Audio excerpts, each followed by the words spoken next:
Om Swastiastu, selamat berjumpa kembali dalam pembelajaran geografi anak-anak di kelas 11.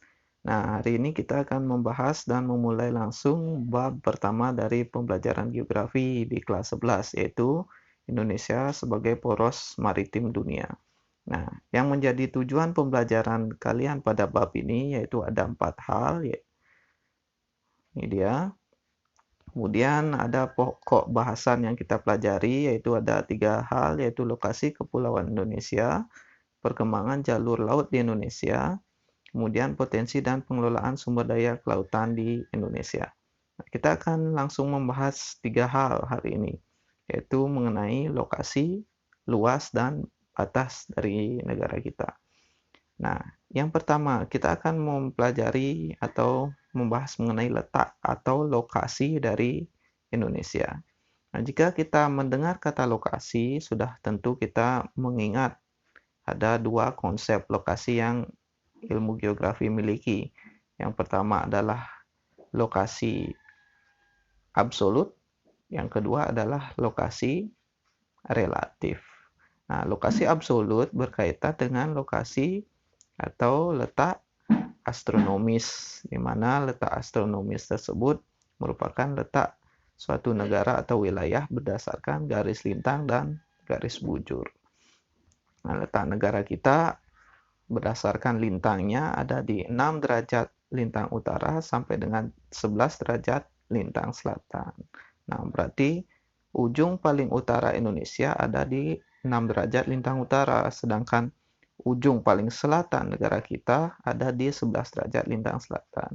Nah, kemudian Bali letaknya di mana, anak-anak? Berdasarkan lintang, nah, yaitu ada di lintang 8 derajat lintang selatan. Ya, nah itu dia. Kemudian kita lihat bujurnya.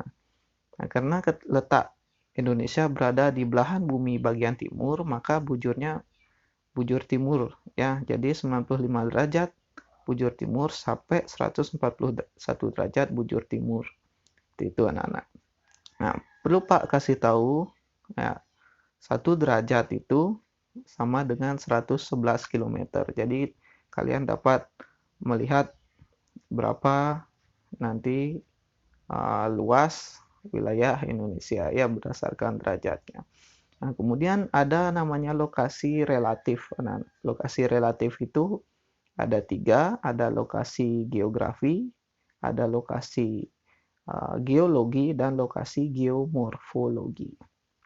Nah, di sini sudah dijelaskan di letaknya nih ya, yang pada poin pertama, letak Indonesia itu secara geografis ada di antara 2 benua dan 2 samudra. Nah, ini anak-anak di jenjang SMP sudah mempelajari dan mungkin hafal betul ini Indonesia berada di antara benua apa dan samudra apa ya.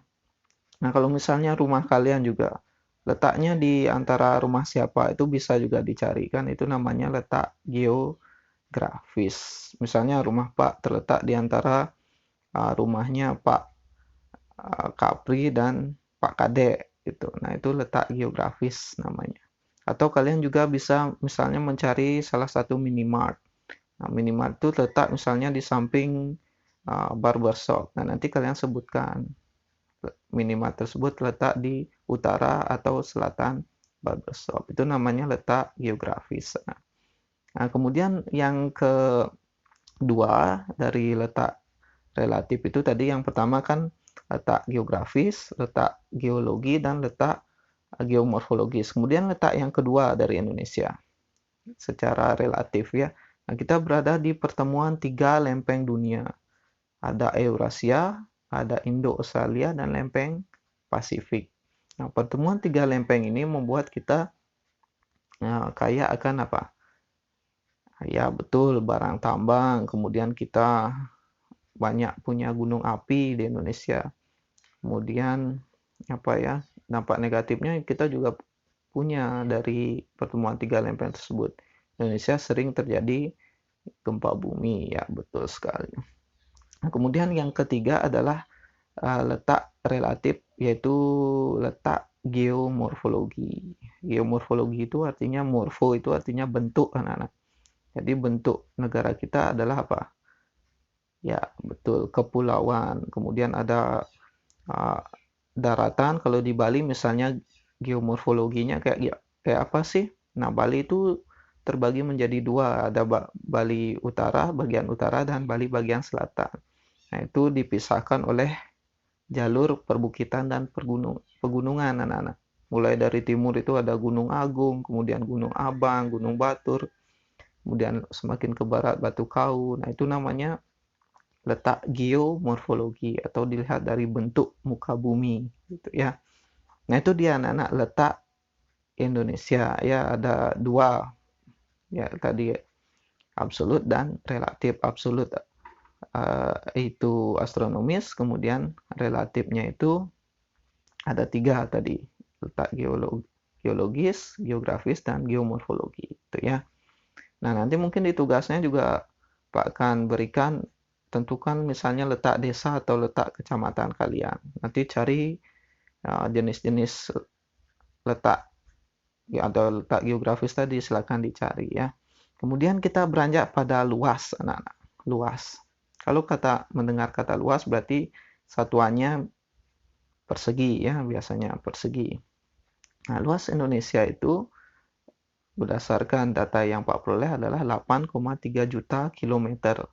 Ya, 1 kilometer perseginya itu misalnya 1 kilometer ke utara, 1 kilometer ke timur, nah itu 1 kilometer persegi namanya. Nah, kita luas Indonesia itu adalah 8,3 juta kilometer persegi, anak. Nah, dan cirinya kita 2/3 dari luas wilayah Indonesia adalah wilayah lautan, anak-anak. Ya, ini menjadi ciri khas kenapa kita dulu pada zaman kerajaan Sriwijaya itu disebut sebagai negara maritim. Nah, inilah salah satunya karena kita luas wilayah kita kebanyakan laut gitu. Kebanyakan perairan laut ya. Nah, itu dia. Nah, kalian misalnya nanti cari luas desa kalian berapa. Kalau belum sampai kepada satuan kilometer persegi, boleh silakan are atau hektar, silakan. Atau luas rumah kalian, atau luas Provinsi Bali misalnya. Nah, itu bisa kalian cari di berbagai sumber. Nah, jika luas Indonesia, kembali Pak tekankan 8,3 juta kilometer persegi. Itu ya. Nah, kemudian kita lanjut ke batas. Nah, batas itu apa, anak-anak? Ya, batas itu apa? Kalau ada yang tahu silahkan di komen di bawah ya, batas itu apa. Nah, batas negara kita,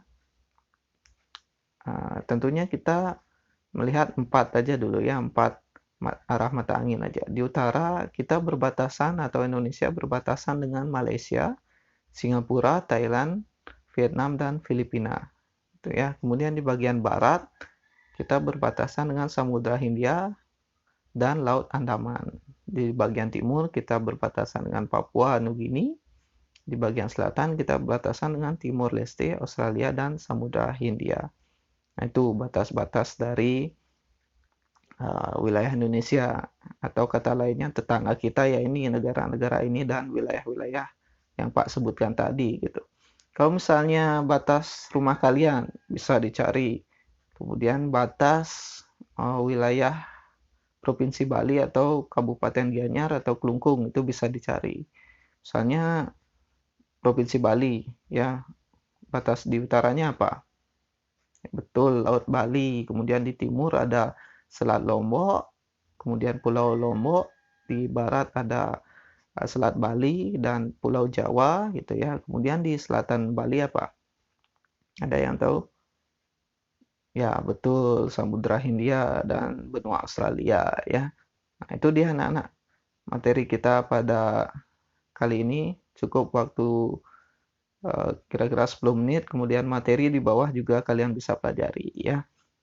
Mungkin demikian untuk pembahasan kali ini. Pak tutup dengan Paramo Santi. Om Santi Santi Santi.